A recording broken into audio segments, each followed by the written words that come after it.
Greens everyone, Corey here. Time for another midnight movie review, and it's Wakanda Forever, as of course the title says, and it was really good. I always forget.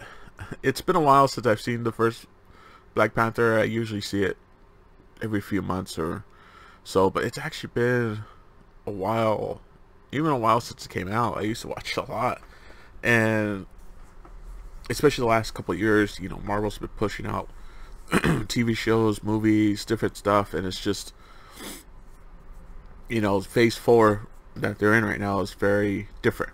It feels very like phase 1 almost, where they're trying a lot of stuff out, seeing what hits, what misses, pretty much just trying new stuff. And that's the thing, is that, yeah, you see all these different movies, different styles and everything, and then you get Wakanda Forever, which definitely feels like the original, but also improved on. I know it was getting really good critic reviews. It's still getting good critic reviews. I think right now it's at Rotten Tomatoes has it at 86% for critics, 94% audience, which today is opening night. Of course, critics get to see it like a week early, but it is what it is.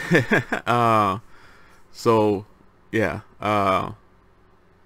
it was interesting how they started off. I think they handled, of course, the big thing is Chadwick Boseman, how they handled his passing in the movie, because of course they could have just recasted him, they could have just off-screened it, which I think the way that they did it,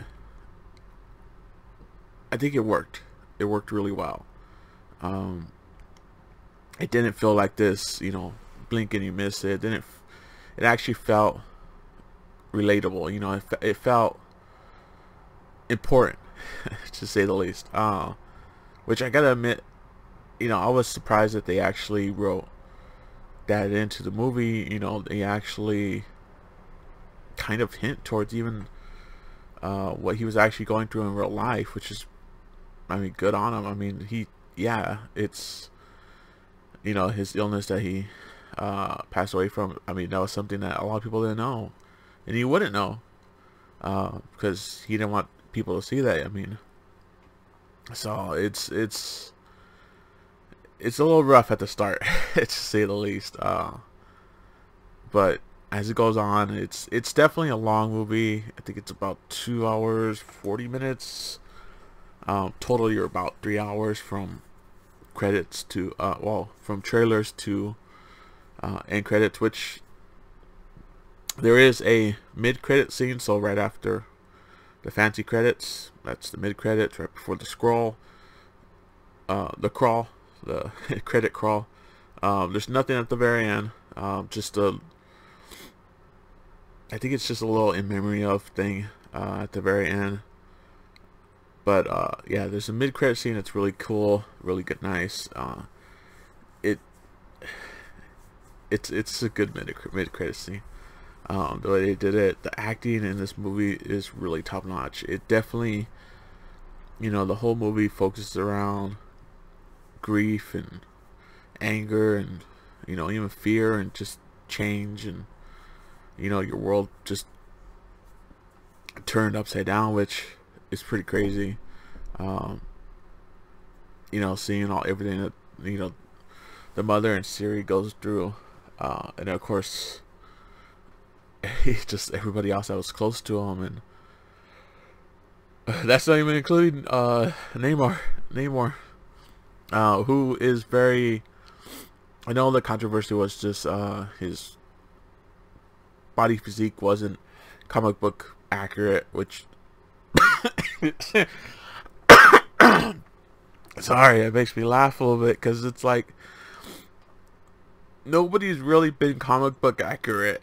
I think the closest you've ever gotten is pretty much Chris Hemsworth in Thor: Love and Thunder when he gets flicked. That's probably the closest you're gonna get to comic accurate, like superhero bod, especially with Namor.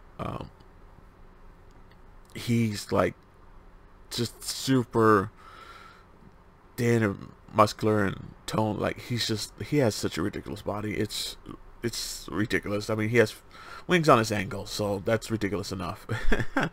But I do like the powers they gave him. I do like, you know, they kept him pretty accurate. He looks menacing, but also kind of relatable. His acting is really good. I do like that they just stick to the native languages, so there's a few subtitles here and there, and they really let the actors just play. I mean, they give it their all. Like, nobody feels like they're just phoning it in. So acting is just top notch.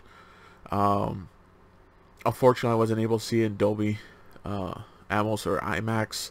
I just saw it in a regular theater, which I'm probably gonna have to watch it in Dolby just because I don't know if it was just the screen I was on. I mean, it was a decent sized theater and all, but there's a lot of darkness scenes and mood lighting, so I feel like in Dolby or IMAX you're definitely gonna see more. It's gonna be more clearer because they, you know, the contrast is a lot better in those, in the colors are more vibrant.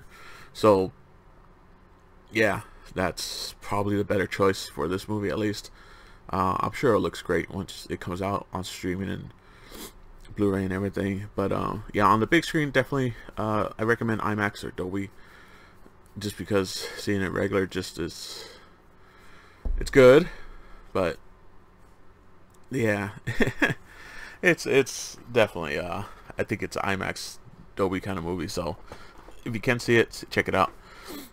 Man, even with that talking, like, I totally forgot that Riri Williams, Ironheart, is in this movie as well, which she plays a decent role.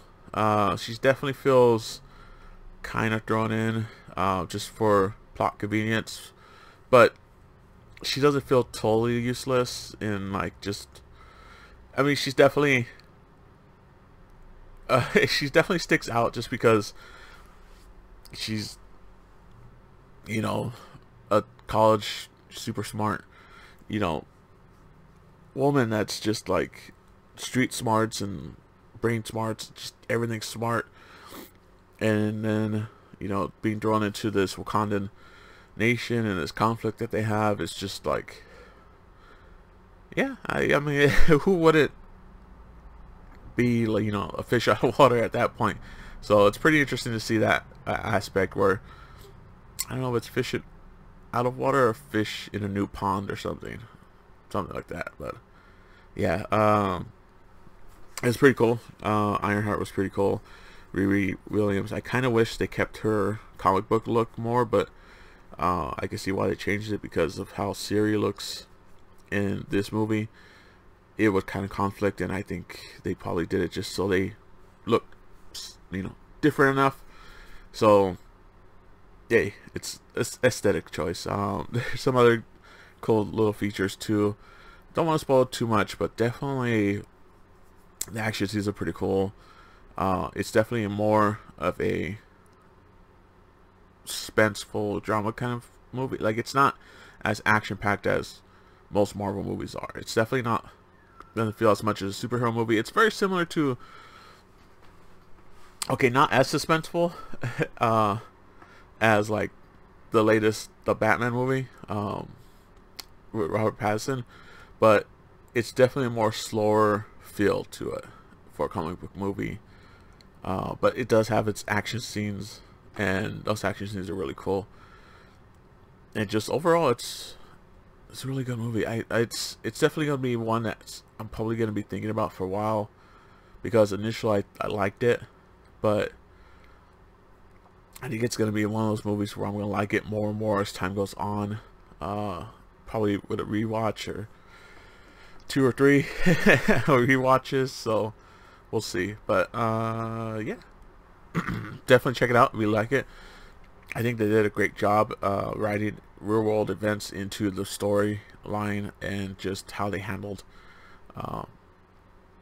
everything. And it's just, man, you definitely feel the emotion. And at the start, there's definitely got a little weepy in the eyes, because there's just like a really impactful moment at the start. Don't want to give it away, but Yeah, it's a little rough. It's a little rough. Might probably break some tissues at the start, at least. There's probably a scene at the end that's also gonna get you too, but it was good. I recommend it. So, until next time, guys. Later.